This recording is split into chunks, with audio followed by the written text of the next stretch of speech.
Carl, to that point, that is Donald Trump.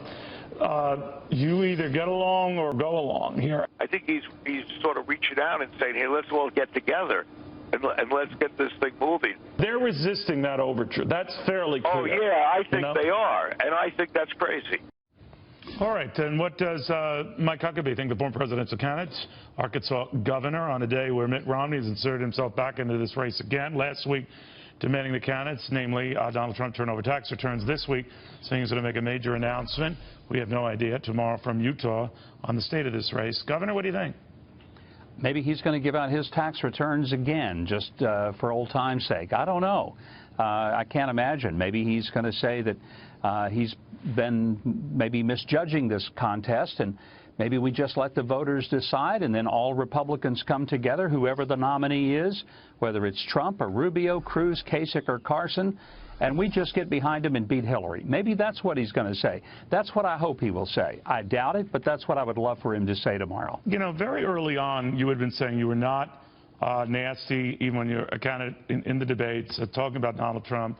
You raised some differences, obviously, but when it's elevated to the level of Marco Rubio calling him a con man, or Paul Ryan talking about prejudicial statements, obviously directing them at Donald Trump, Mitch McConnell secretly, we're told, getting the word out, go ahead and criticize Trump, fine by me. There does seem, for lack of a better term, an establishment outcry against Donald Trump. What do you think of all that? Well, it's true.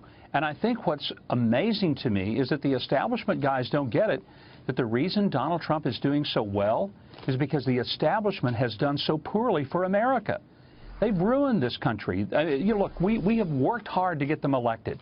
And I speak as somebody who went to 37 states in 2014 helping them get the Senate majority, thinking that maybe they'll go and work on fighting Obamacare and stupid things like the Iranian deal, that they'll go in there and they'll stand up against Obama's illegal immigration, unconstitutional actions. And my gosh, nothing changes. And Neil, the reason is because the same donor class that feeds Republicans feeds the Democrats. Nothing changes. And those folks at the carrier plant in Indianapolis who on video found out their jobs were going to Mexico, nobody's working for them. And so whether or not they want to believe it, they are the problem. And the reason Donald Trump is getting a lot of votes is because those folks standing on their feet in that concrete floor, they believe that he will fight for them more than the establishment will. And I don't know why they don't get that message. Some of them say they like that message. They agree with that message that you outlined. They say that Donald Trump's not the messenger. Well, then I was saying that. They certainly didn't get behind me. Rick Santorum was saying that. They didn't get behind Rick. So help me understand. They still want to go with the candidates who are the corporately funded candidates because they can control them. Neil, this is about control. This is about power. And one of the things, rightly or wrongly, that Donald Trump represents is a level of independence that scares the britches off these guys. They don't know what he will do. And I think that worries them the most. And it's not that they really are afraid that he's going to do something crazy with the launch codes. I think they think that he might do something very bold that doesn't have their tacit approval, and it doesn't satisfy the donor class. I say this regularly. 3 magic words of politics. Follow the money.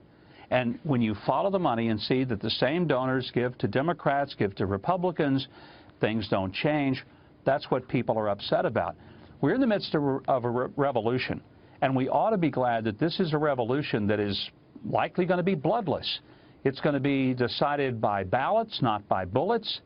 That's a good thing, Neil, but by golly, there needs to be some wake-up in Washington, D.C., and people understand that the reason that candidates like Trump and or Bernie Sanders are doing as well as they are is because people are fed up with the institutions of government and the orthodoxy of a conservatism that has cost a lot of working people their jobs. That is very well put. I've copied every line you said. I'm going to use it as mine now, Governor. Very good seeing you again, sir. Thank you, Neil. Great to be with you. All right, Governor Mike.